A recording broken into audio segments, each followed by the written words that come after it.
Welcome to the Journey to Wholeness, a podcast by I See My Baby Incorporated. Here, we dive deep into powerful stories of those who have overcome life's greatest challenges, stories of resilience, healing, and renewed faith.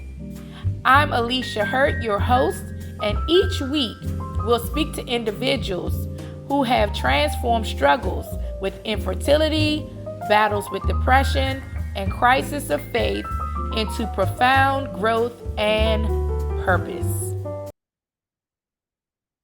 Hello, everyone. It's Alicia Hurtt here, your servant leader, and I am here for another episode of the Journey to Wholeness. Today, I have a phenomenal guest. I have Miss Debbie here with me, and she is going to inspire and enlighten us with her story. Thank you so much, Debbie, for being here. Yes, I'm excited to be here with you guys. I'm glad. Yes. So we're going to jump right in. Is that okay? Yeah, that's perfect. Love to. All right. So can you tell us a bit about your background and what brought you to this journey? Okay, great. And you want to focus on, just to make sure, you want to focus on the infertility piece. Is that what you want me to focus on? Wherever your heart's desires, Okay. wherever God leads you, let's do it. Okay, great. All right. Well, first of all, I am a CEO and speaker and author, but I'm a CEO of a nonprofit called Anchor Point. And I would tell you, in my journey, if we look at the journey that God has had me on, is been one of zigzaggy roads, is what I call it. Nothing straight, because I thought, I have my preconceived plans and then God has his, and God's always wins. And so I started my life out as a mechanical engineer. I had this deep desire to get married quickly, have children quickly, so that I could be a young grandmother. That was my goal. I wanted to be, and part of it was because my parents were older. They were the youngest in the sibling group of 10 or 5 or 6. And so my grandparents all passed away mostly before I was even born. So I didn't really have grandparents per se. We had a lady named Nanny who kind of adopted us and became a grandmother for us. But I was like, I don't want to miss those grandparent years. I want to be young. So I tried to convince my husband while we were in college to get married and get started on this journey. And he was like, no, we got to graduate first. And so we graduated. And then I really wanted to have kids. And so we started trying. And guess what? We couldn't get pregnant.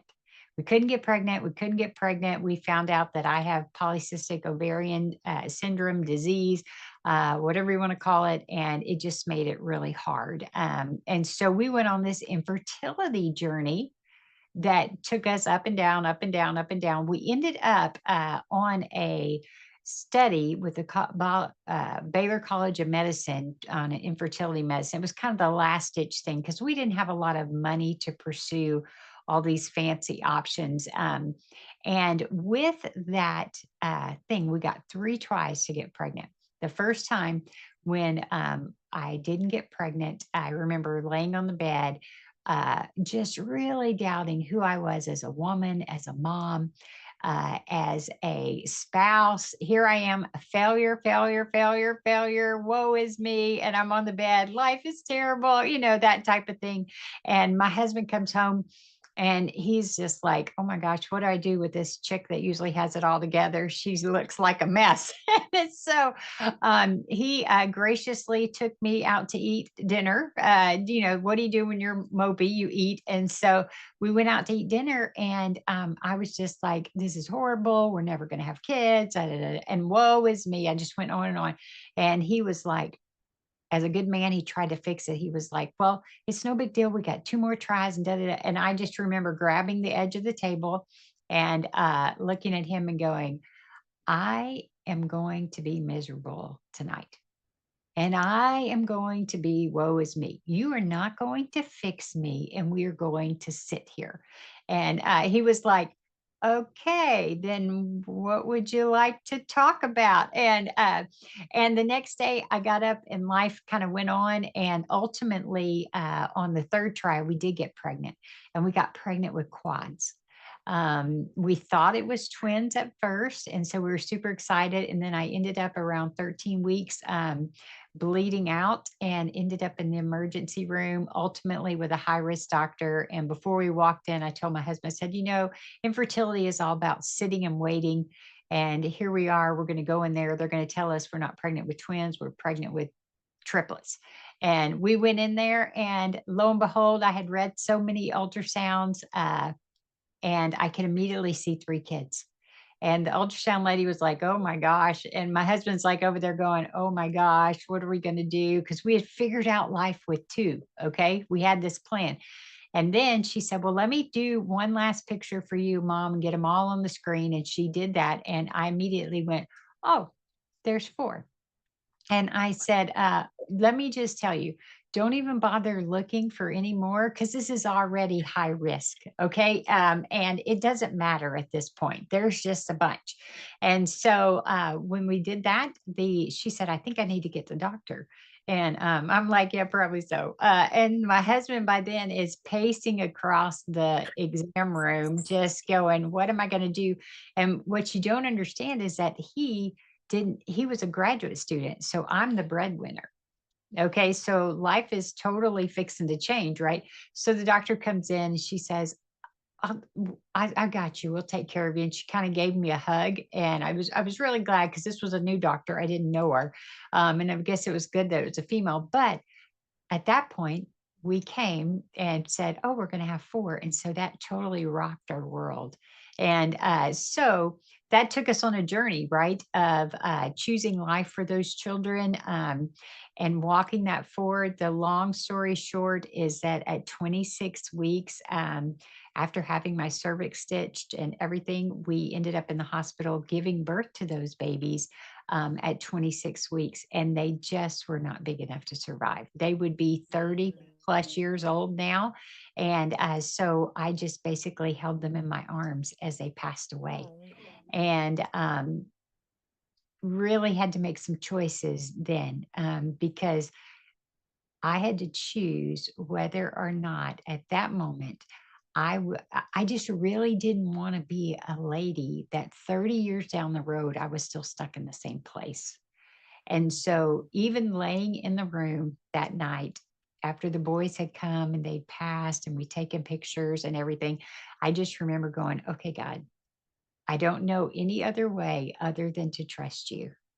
And I deeply, deeply want children. You know that I've tried all the things that I know how to try, and I haven't been able to make it work, but I don't know any other way to go. And so I just put a stake in the ground and said, I'm going to trust you. I'm going to trust that you're going to help me figure my way. And sometimes I made it about, a minute and a half before I had to have that discussion again. And then eventually 5 minutes, and eventually 10. And eventually that became days and became years. And ultimately it became a ministry to serve women who had lost children. And then ultimately it led to the start of Anchor Point, but it also led us on an adoption journey where we have 9 adopted children now, and lots of grandbabies. So we've done kind of everything on that infertility and side, but I would tell you it's been a hard ride at some time, but it's been a good ride, and God's been in the very center of that. So that's a little bit about how I am who I am and what I do today from that perspective. Wow, amazing story. OMG. Mhm. So, what were some of the most significant challenges you faced when you went through the adoption process?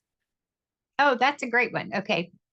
Well, I think the number one thing, and I train families on adoption all the time and teach them the ins and outs of it. So I think one of the biggest things that I always hear, and one of the things that was for us was, I remember after losing the boys, and we had kind of settled back down, and I was like, well, I'm getting older. Do we want to try again? Or would we be open to adoption? We had never explored that stuff before and never understood how to even go about that process, because it seems so complex. And they don't make it easy. And then the kids sometimes have issues, and you got to learn how to deal with that. So for us, the very first thing that really was an issue for us was answering the question of whether or not I could love someone as my child that did not have my own blood. Mm. Okay. And that's a good question. Okay. And we ought to ponder that. But my question back to us when we ask those questions is this is I'm assuming that you probably are married. And if you're married, I'm assuming that you have fallen in love with someone who doesn't have your blood, right?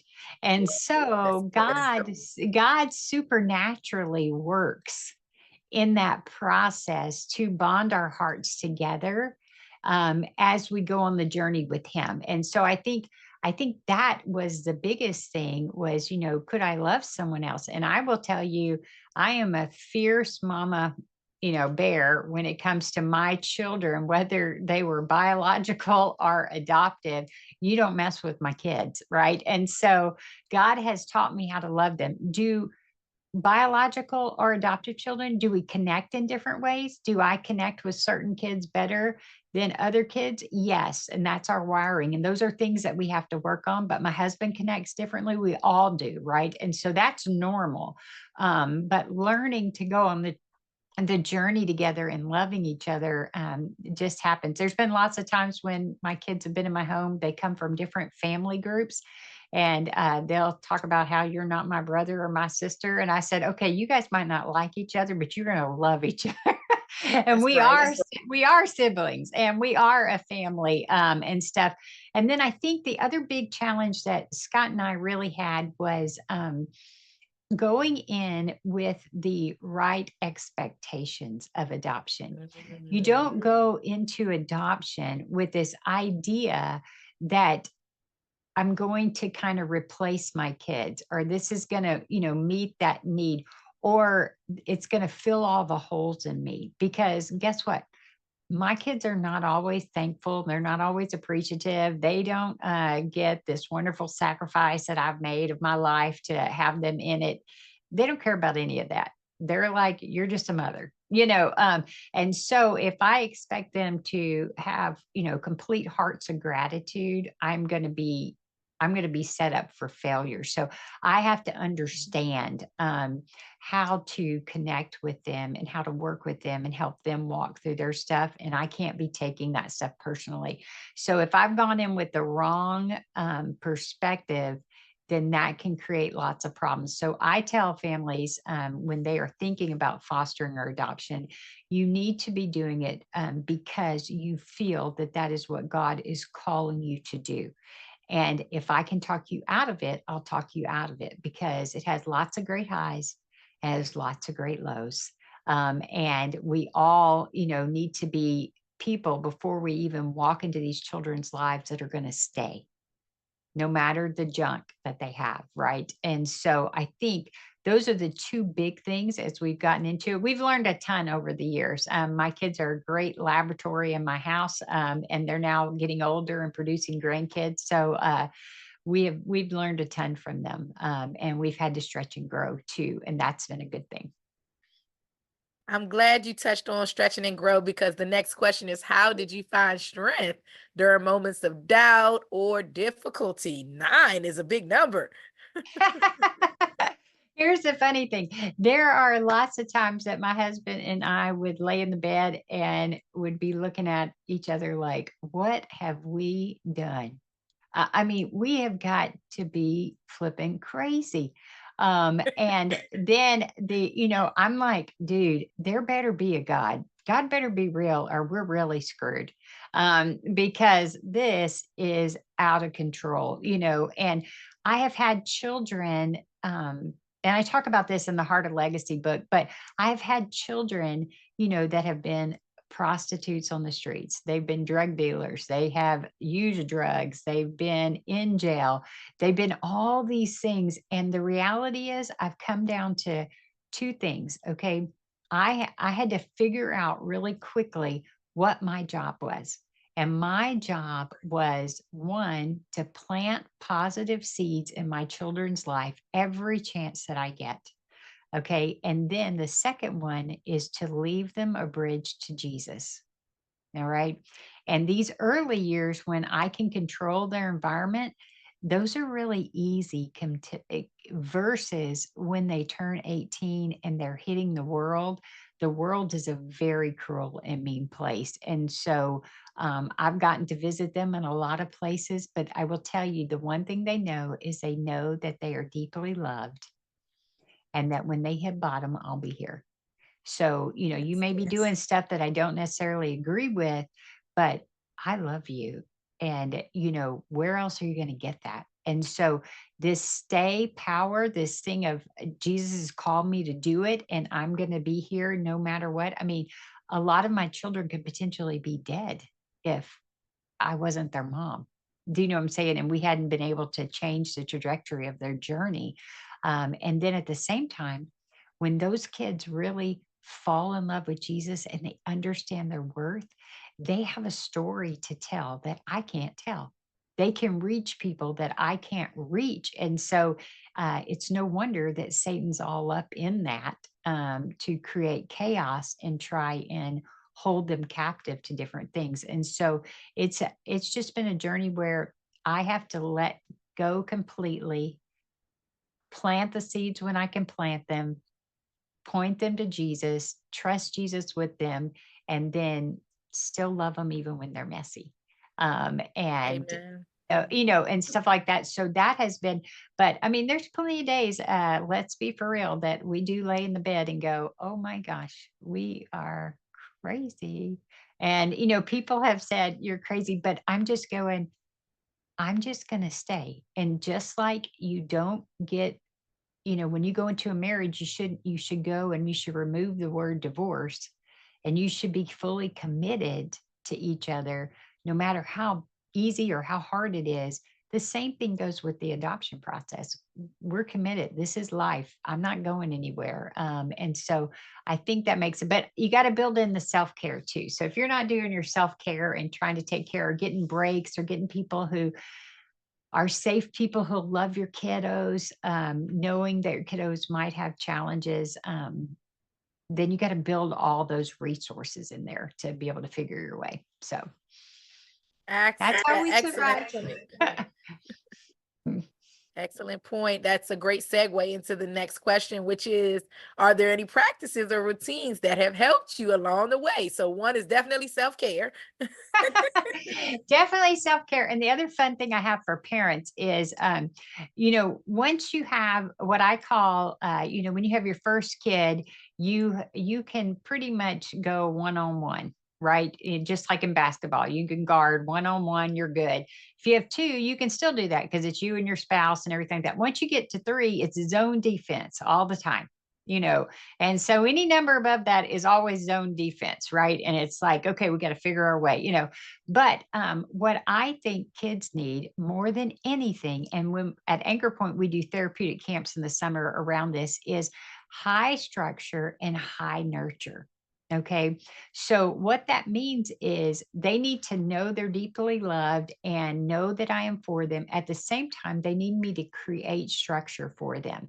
And this is a way to not only for them to survive in the world, but for me to survive in the world. So in my house, when I had 7 or 9 running around all the time, summers are crazy, right? I still work a full-time job and I actually worked out of my home most of the time. And I got 7 or 9 yahoos running around.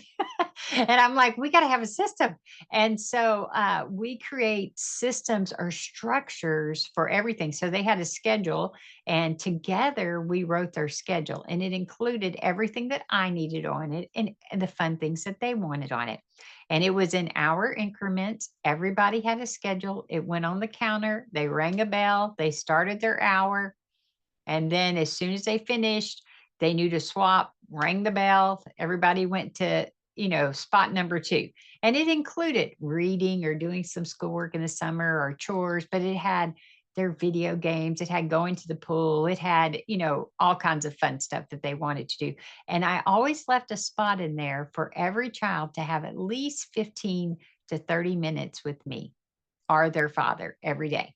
Okay. So it doesn't have to be a long amount of time, but it does need to be some one on one time. But that kept it from being all day, mom this, mom that, mom this, mom that, mom, mom, mom, mom. I'm like, dude, it's not your time.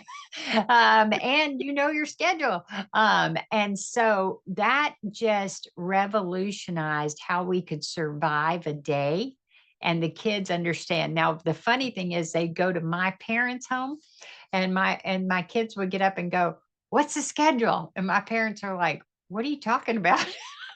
We need to know the schedule.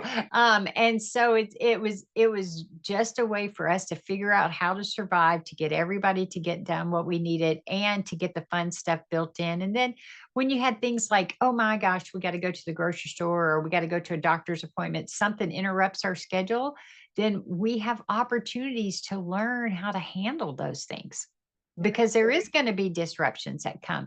And so, how do we work our way through that so we can get back? So, this high structure builds this sense of safety and security for the child.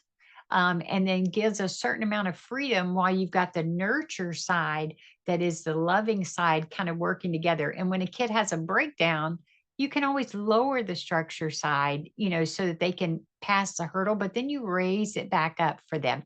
And that's what happens when they lose it. Because if they're a trauma kid, like my kids are trauma, if they're 10 years old and they're losing it, they really behave at a 5-year-old level. And we have got to make adjustments to deal with them at the 5-year-old level.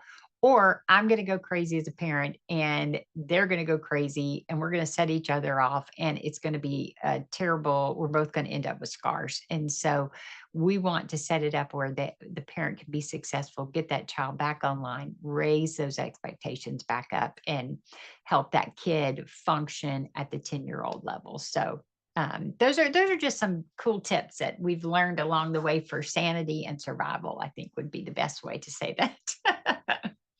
I know you mentioned your parents, but what role has community support played in your journey? Oh, that's a great question. Okay, so from the standpoint, we don't live close to any of our grandparents. Okay, so it's absolutely so we would say our church family and those that like work with me and stuff like that are the immediate support group that we have. When we first adopted, we were actually in South Carolina, really far away from family, and it was the group of people closest to us in the church that really stepped up and helped us.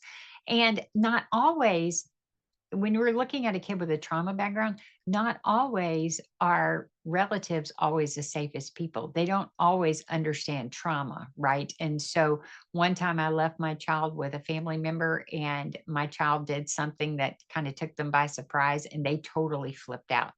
Well, that is a dangerous situation for that kid, not because they were going to be aggressive or anything, but because emotionally they didn't know how to handle the situation with my kid. So I got really wise as to who could actually watch my kids. So I think it's important as you look at dealing with your kids, you have safe environments, but resources in our community that can teach us. So, like, we have Anchor Point that comes alongside pregnant girls, and we work with families who've adopted. And we teach them the structure, the nurture, the therapy camps, all those types of things.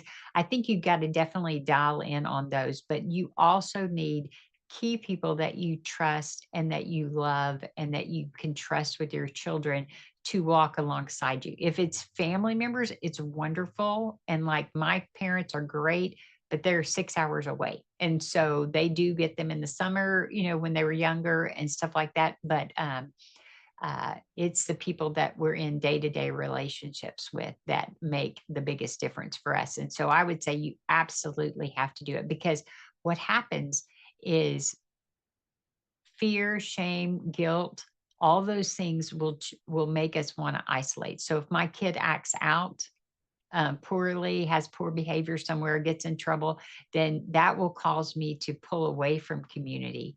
And God has designed us to be in community to experience healing. So actually, the healing process comes when I can tell my story and people still look in my eyes and they see my preciousness and they see how valuable I still am and tell me, you're going to work, you're going to get through this. And we're for you, and our kids need that same thing too. So community's been an absolutely invaluable kind of source for us. And I would tell just even biologically great intact families, you need other people that you can count on in your life and that are speaking truth into your life. And so for me, that's invaluable from that perspective. Amen. Mhm. So you've already started giving advice, but do you have any other advice that you would give someone facing similar challenges? Okay, so the two things that I love is when I was in the hospital, I told you that I didn't want to be this person 30 years down the road going, I'm still struggling with losing my children, and I'm stuck in the why. So the thing that I've always taught people is it's natural for us to ask the question why.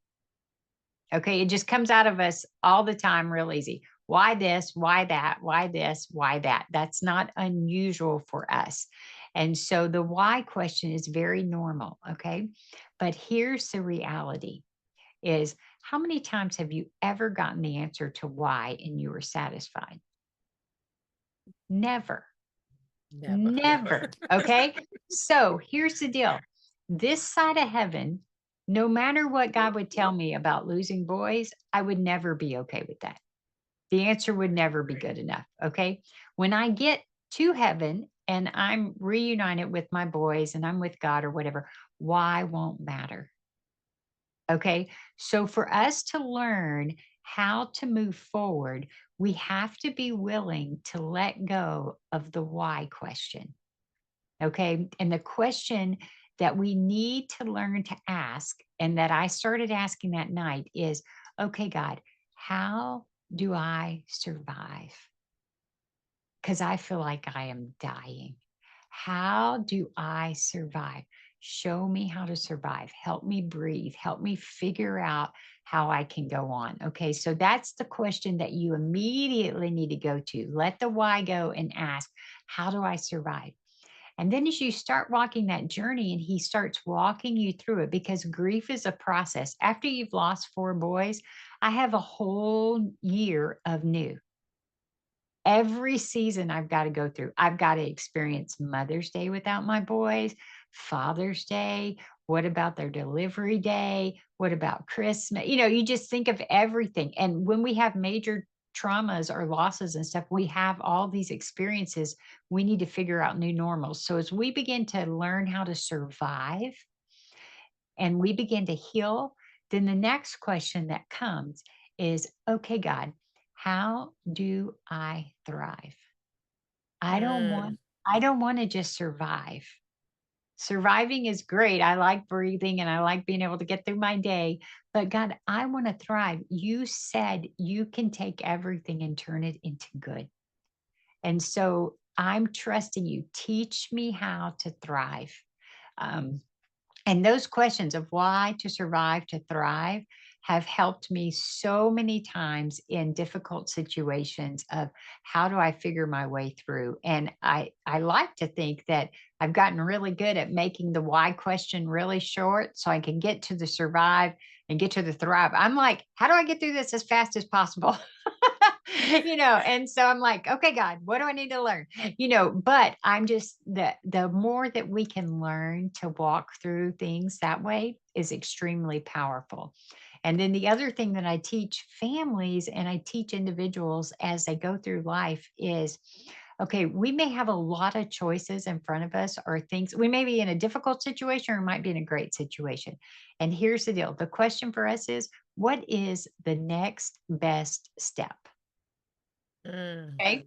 Not the next right step, because we don't always know that we're doing the right thing, but what is the next best thing that we can figure out to do?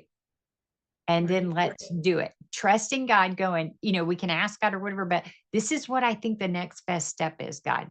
And as I step forward, if I leave my hands open and I go, okay, God, you open or shut the doors, you open windows, you do whatever you're going to do. This is, in light, instead of you giving me a billboard that tells me exactly what to do, this is what I think the next best thing is. So I'm going to do that, trusting that you, through the Holy Spirit, will guide me and direct me as to how I need to go. That is how I built Anchor Point. Because if we look at it now, it's a huge ministry. It impacts thousands of people. And I'm going, when I sat around with my girlfriend and we came up with this idea, or God planted this seed in our head, we were both, I'm like, I don't know what to do. What's the next, what's the next best step? And so that is kind of how, on a day-to-day basis, I'm just like, okay, God, what's the next best step?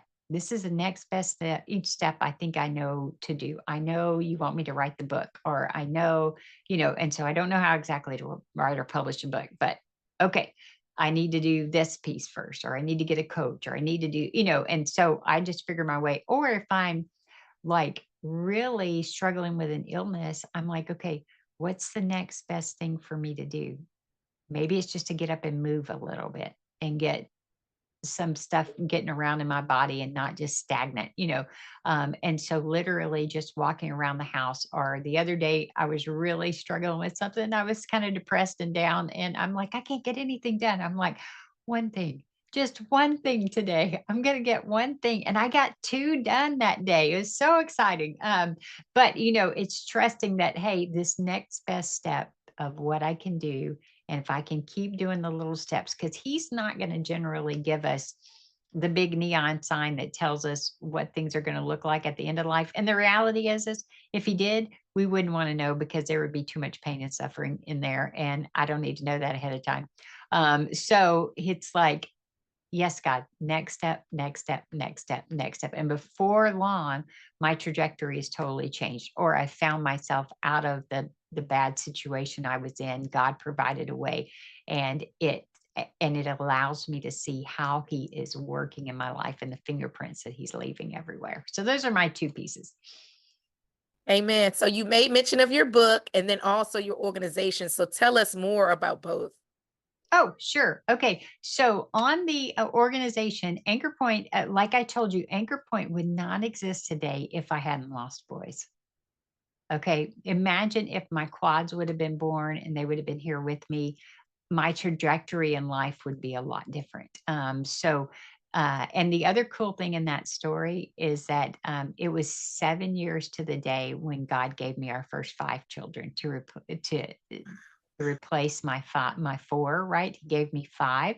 And they weren't replacements, but, to fulfill that gap in my heart. Yes. And so we just trusted him along the way. And at some point he planted this seed that, hey, we ought to make an impact that's bigger than ourselves. What if we could create a legacy that would outlive us, that would impact people for years to come and change the trajectory all over the place? And I'm like, okay, that seems like a little big dream there, but okay.